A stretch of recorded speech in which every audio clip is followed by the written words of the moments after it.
4 بندے ایسے ہیں رمضان کریم میں، روزہ رکھنے والے اطمینان سے اس بات کی گرہ باندھ لیں، اللہ کو روزوں میں 4 بندوں کی توبہ پسند نہیں، 4 بندوں کی ادائیں نہیں اچھی لگتی، 4 بندوں کے سجدے قبول نہیں ہوتے، 4 بندوں کی سحری افطاری قبول نہیں ہوتی، چاہے وہ کروڑوں روپیہ بانٹ دیں، اللہ کو وہ پسند نہیں۔ کون؟ ایک اللہ اکبر۔ شروع اللہ تعالیٰ کے نام سے جو بڑا مہربان اور نہایت ہی رحم کرنے والا ہے۔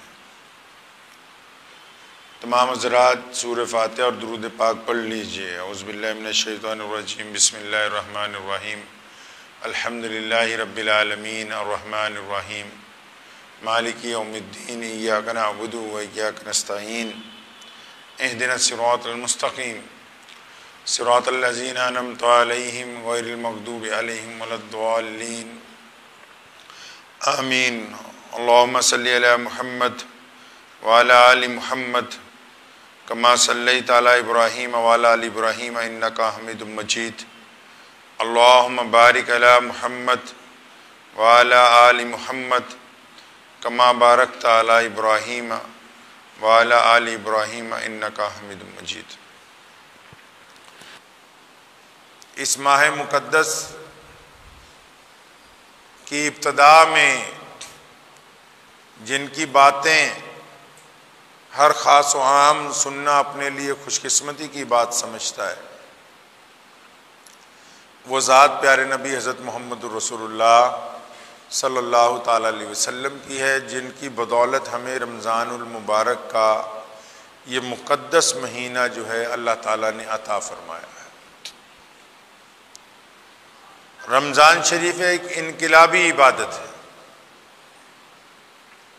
عبادتیں تو بہت سی ہیں دین میں ہمارے، لیکن رمضان کریم ایک انقلابی عبادت ہے۔ جب رمضان آتا ہے تو انسانوں میں تبدیلی فوراً دیکھنے کو ملتی ہے۔ جب رمضان آتا ہے تو آب و ہوا میں تبدیلی دیکھنے کو ملتی ہے۔ رمضان آتا ہے تو مزاج میں تبدیلی آتی ہے۔ رمضان آتا ہے تو معمولات میں تبدیلی آتی ہے۔ یہ ایک ایسی عبادت ہے جو انقلاب برپا کرتی ہے انسان کے جسم میں بھی، انسان کے معاملات میں بھی، انسان کے مزاج میں بھی، اور یہ ایسی عبادت ہے جس کے لیے اللہ نے فرمایا کہ اس کا اجر میں بذات خود دوں گا اپنے بندے کو۔ اب یہ اتنی بڑی عبادت جو پوری دنیا میں ہر ایک رنگ اور نسل کے لوگوں کو اپنی طرف متوجہ کرتی ہے، کس کی بدولت ہمیں ملی؟ ہمارے پیارے نبی حضرت محمد رسول اللہ صلی اللہ تعالیٰ علیہ وسلم کے صدقے ملی۔ سن 2 ہجری میں سب سے پہلے رمضان کے روزے رکھے گئے، جب رسول اللہ صلی اللہ علیہ وسلم نے حکم دیا ہمیں رمضان کے روزے رکھنے کا۔ آپ اندازہ لگائیں پیارے نبی حضرت محمد رسول اللہ صلی اللہ علیہ وسلم کے دین کی رفتار کا، رسول اللہ صلی اللہ علیہ وسلم کی برکتوں کا، محمد رسول اللہ صلی اللہ علیہ وسلم کے انداز تبلیغ کا، محمد رسول اللہ کی انسانوں سے محبت کا، آپ صلی اللہ علیہ وسلم کی اپنی امت سے شفقت کا، حضور صلی اللہ علیہ وسلم کی اپنی امت سے رحمت کا اندازہ لگائیں کہ رسول اللہ صلی اللہ علیہ وسلم نے اتنا بڑا انقلاب پوری دنیا میں برپا کیا کہ آج پوری دنیا کے جتنے بھی لوگ ہیں ان میں روزے دار، روزہ رکھنے والوں کی تعداد کائنات کے تمام مذاہب سے زیادہ ہے۔ یہ ایک زندہ معجزہ ہے پیارے نبی حضرت محمد رسول اللہ صلی اللہ علیہ وسلم کا، کہ مکہ مکرمہ کی سرزمین پر سیدنا آمنہ کہ گھر پر جو پیدا ہوتے ہیں یتیم بن کے، آج وہ دنیا میں اربوں خربوں کے والی ہیں۔ دنیا کے تمام ممالک میں ہر رنگ اور نسل کے لوگ پیارے رسول اللہ صلی اللہ علیہ وسلم کی اتباع کر رہے ہیں، اور کائنات میں صرف اتباع ہی نہیں کر رہے، پوری دنیا میں آج بھی اور رسول اللہ صلی اللہ علیہ وسلم کے دور میں بھی جن لوگوں نے انسانوں پر ظلم کیا، اس ظلم کو روکنے کے لیے بھی محمد رسول اللہ صلی اللہ علیہ وسلم کی امتی جو ہیں وہ سامنے نظر آئے۔ رمضان کریم آپ سے اور ہم سے کیا چاہتا ہے؟ روزہ کس کو کہتے ہیں؟ روزہ کیوں رکھا جاتا ہے؟ روزہ بھوکے رہنے کا نام نہیں ہے۔ روزہ اس لیے نہیں ہے کہ ہم صبح کو پانی پینا چھوڑتے ہیں، مغرب کی نماز میں سورج ڈوبنے پر پیتے ہیں، نہیں، صرف اس لیے نہیں ہے۔ رسول اللہ نے فرمایا، اللہ کہتے ہیں کہ آپ کے صرف بھوکا پیاسا رہنے سے اللہ کو کوئی فائدہ ہونے والا نہیں ہے۔ روزہ کس لیے ہے؟ اللہ کے رسول صلی اللہ علیہ وسلم فرماتے ہیں کہ روزہ ڈھال ہے مومن کی، یعنی روزہ دار کے لیے وہ ڈھال ہے، جس طرح جنگ میں کوئی تلوار اور ڈھال لے کے لڑتا ہے تاکہ کوئی اس پہ وار کرے تو اس سے بچ جائے۔ فرمایا روزہ ڈھال ہے مومن کے لیے برائیوں سے، جب تک وہ اس کو پھاڑ نہ ڈالے۔ روزہ جو ہے وہ پھٹ جاتا ہے اگر ہم بری نگاہ سے کسی کی طرف دیکھتے ہیں، روزہ پھٹ جاتا ہے اگر ہم بددیانتی کسی کے ساتھ کرتے ہیں، روزہ پھٹ جاتا ہے اگر ہم گندے خیالات کسی کے متعلق لاتے ہیں، اگر کوئی بے ایمانی کرنے کا ارادہ کرتا ہے، اگر کوئی بدخلقی کرتا ہے کسی کے ساتھ، اگر کوئی کسی سائل کے ساتھ بدتمیزی کرتا ہے۔ روزہ تو انسان کو ڈھالتا ہے ایک تربیت کی طرف۔ قرآن پاک نے کہا کہ تاکہ تم اس لیے روزہ تم سے رکھوا رہے ہیں تاکہ آپ پرہیزگار بن جائیں۔ اب پرہیزگار بندہ کیسے بن جائے؟ صرف بھوکا رہنے سے تو آپ پرہیزگار نہیں بن سکتے۔ پرہیزگار بننے کے لیے ضروری ہے کہ یہ جو زبان ہے جو کڑوا بولتی، جو لوگوں کے دلوں کو تکلیف پہنچاتی ہے، اس کو لگام ڈالی جائے، اس کو درست کیا جائے۔ پرہیزگار بننے کے لیے ضروری ہے یہ جو دل اور دماغ میں خیالات پیدا ہوتے ہیں بے ایمانی کرنے کے، بدخلقی کرنے کے، عیاشی کرنے کے، مکاری کرنے کے، لوگوں سے بددیانتی کرنے کے، ان خیالات سے بندہ توبہ کر لے تو متقی بن جائے۔ متقی بندہ تبھی بن سکتا ہے کہ وہ ان تمام عادتوں کو چھوڑتا ہے اللہ کے لیے جو اللہ کو پسند نہیں ہے۔ اللہ کو پسند نہیں ہے وہ بندے جو ان کے بندوں کے ساتھ ظلم کرتے ہوں۔ اللہ کو وہ پسند نہیں ہے بندے جو دوسرے کا لقمہ حلال کھینچ کے اپنی جیب میں ڈالنا چاہتے ہوں۔ اللہ کو وہ لوگ پسند نہیں ہیں جو غریب کے ساتھ بدتمیزی سے گفتگو کرتے ہوں۔ اللہ تعالیٰ کو وہ لوگ پسند نہیں ہیں جو اپنے ماتحتوں کے ساتھ ظلم کرتے ہوں۔ اللہ کو وہ لوگ پسند نہیں ہیں جو طاقت میں آنے کے بعد اپنی مرضی کے ساتھ انسانوں پر جبر کرنا چاہتے ہوں۔ اللہ کو وہ لوگ پسند نہیں ہے قطعی طور پر جو غریب کی بیٹی پر بری نگاہ ڈالتے ہوں۔ اللہ تعالیٰ کو وہ لوگ پسند نہیں ہیں جو اپنے ماں باپ کی اطاعت نہ کرتے ہوں۔ اللہ کو وہ لوگ پسند نہیں ہیں جو اپنے بھائیوں کے لیے بددیانت ہوں۔ اللہ کو وہ لوگ پسند نہیں ہیں جو اپنے پڑوسی کے ساتھ ظلم کرتے ہوں۔ اللہ کو وہ لوگ پسند نہیں ہیں جو ظلم کرنے کا ارادہ رکھتے ہوں۔ اسی لیے اللہ نے کہا کہ ہم روزہ اس لیے رکھوا رہے ہیں تاکہ تم متقی بن جاؤ۔ صحیح احادیث میں آتا ہے کہ 4 لوگوں کی رمضان میں معافی نہیں ہوتی۔ 4 لوگ جو روزہ بھی رکھتے ہیں، یہ 4 لوگ سحری بھی کرتے ہیں، افطار بھی کرتے ہیں، تراویح بھی پڑھتے ہیں، مسجد بھی جاتے ہیں، لیکن ان 4 لوگوں کی مغفرت نہیں ہوتی۔ اب وہ کون سے 4 لوگ ہیں جی؟ کہ رمضان جیسے مہینے میں جن کی مغفرت نہیں ہو رہی، جبکہ رمضان میں تو سب کے لیے معافی کا اعلان کیا گیا ہے۔ ان کی فائل جب آگے پہنچتی ہے حکم ہوتا ہے کہ ابھی تاریخ ڈال دو، ان کے لیے کوئی فیصلہ نہیں ہے۔ ورنہ روزے دار کا جب مقدمہ پیش ہوتا ہے اللہ فرماتے ہیں کہ ہم نے اس کی روزے کو قبول کیا کیونکہ اس نے روزہ صرف میرے لیے رکھا ہے. لیکن یہ جو 4 لوگ ہیں ان کی توبہ ہی قبول نہیں ہو رہی، ان 4 لوگوں کا روزہ قبول نہیں ہو رہا. کون 4 لوگ ہیں جی؟ احادیث میں آتا ہے کہ پہلا وہ بندہ جو مستقل طور پر شرابی ہو اور شراب سے توبہ نہیں کرتا. مستقل طور پر جو بندہ شرابی ہے اور شراب سے توبہ نہیں کرتا، گرچہ وہ روزہ رکھتا رہے لیکن وہ شراب کی عادت نہیں چھوڑتا، تو اس کا روزہ نہیں ہے اور اس کی توبہ قبول نہیں ہوتی.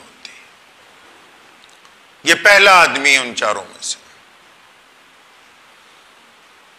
دوسرا بندہ وہ ہے جو ماں باپ کا نافرمان ہے. حدیث میں آتا ہے کہ جو بندہ ماں باپ کا نافرمان ہو، ماں باپ کا احترام نہیں کرتا. نافرمان سے مراد یہ ہے کہ جس بات کی وہ تاکید کرتے ہیں اس پر عمل نہیں کرتا، احترام نہیں کرتا والدین کا، پھر خدمت بھی نہیں کرتا. بہت زیادہ پڑھ لکھ کے بھی کوئی بندہ قابل نہیں بن سکتا جب تک وہ اپنے ماں باپ کا احترام کرنے والا نہ ہو. کوئی مفتی بن جائے، محدث بن جائے، شیخ الحدیث بن جائے، گورنر بن جائے، بادشاہ بن جائے، لیکن اگر وہ اپنے ماں باپ کا احترام نہیں کرتا، اللہ فرماتے ہیں کہ اس کی توبہ بھی قبول نہیں ہے. یہ دنیا کی نظر میں بہت عزت دار نظر آتا ہے، یہ اپنی ماں سے بدتمیزی کرتا ہے، باپ سے بدتمیزی کرتا ہے. اللہ فرماتے ہیں جن نے مرضی روزے رکھدا رہے، جب تک ماں باپ دا احترام نہیں کرتا توبہ قبول نہیں ہے. یہ دوسرا آدمی ہے جس کی رمضان میں توبہ قبول نہیں ہوتی. پہلا شرابی، دوسرا ماں باپ کا نافرمان. قربان جاؤں سونے رسول کہیے صلی اللہ علیہ وسلم پر کیا باتیں سکھائیں رمضان میں. فرمایا تیسرا وہ ہے جو رشتہ داریاں توڑتا پھرتا ہے. پڑھتا تو نماز ہے، رکھتا تو روزہ ہے، مانگتا تو اللہ سے معافیاں ہیں، لیکن جو رشتہ دار چاہتے ہیں کہ ہماری اس سے سلام دعا ہو جائے، ہماری غلطیاں کوتاہیاں آپس میں معاف ہو جائیں، ہم ایک دوسرے کے گلے مل بیٹھیں، ہم پرانی رنجشوں کو دور کر بیٹھیں. اور فرمایا جو رشتہ داریاں توڑنے والا ہے، جو رشتہ داروں پر اپنا گھمنڈ دکھاتا ہے، جو رشتہ داروں کے سامنے اکڑتا ہے، جو رشتہ داروں کو معاف کرنے کے لیے تیار ہی نہیں ہے، فرمایا اس کی بھی توبہ قبول نہیں ہوگی. کیوں؟ کیونکہ رمضان انقلابی عبادت ہے، یہ دلوں کو جوڑنے کی عبادت ہے، توڑنے کی عبادت نہیں ہے. پہلا شرابی، دوسرا ماں باپ کا نافرمان، تیسرا رشتہ داریاں توڑنے والا جو کہتا کچھ ہو جائے اپنی بہن کے بچوں کی شادی میں نہیں جاؤں گا، جو اس بات پر اڑا ہوا ہے کہ اب کچھ ہو جائے، فلاں بھائی نے میرے ساتھ فلاں سن میں زیادتی کی تھی، میں نہیں جاؤں گا. اللہ نے کہا عبادت سے پہلے ضروری ہے کہ رشتہ داروں میں رنجشیں ختم کر دی جائیں. بندہ جب حج پہ جاتا ہے آپ کو پتہ ہی ہوگا نا، ارے اللہ کا احسان مانے، اللہ نے ہمیں ایسا دین عطا فرمایا جس کے قدم قدم پر رحمتیں ہیں، لوگ ترستے ہیں ایسی عبادتوں کو. بندہ جب حج پہ جاتا ہے نا، حج پہ جانے سے پہلے ایک ایک رشتہ دار سے معافی مانگتا ہے، ایک ایک رشتہ دار کو ملنے جاتا ہے. اسی طرح رمضان میں حکم آیا ہے کہ رمضان کا مقدس مہینہ ہو اور رشتہ داریاں توڑتا پھرتا ہے، اکڑ دکھاتا ہے، فرمایا جنی عقل ہے اپنے کول رکھ لے، جب تک عقل ختم نہیں ہوتی اللہ تعالیٰ توبہ قبول کرنے کے لیے تیار نہیں ہے۔ چوتھا فرمایا کہ چوتھا بندہ وہ ہے جو دل میں کینہ رکھتا ہے، بغض رکھتا ہے، کینہ رکھتا ہے، بغض رکھتا ہے، کس کے لیے؟ کسی کے لیے بھی، یہی نہیں کہ صرف اپنے مسلمان بھائی کے لیے، کسی کے لیے بھی۔ کینہ بغض کس کو کہتے ہیں آپ سمجھتے ہیں اس کو؟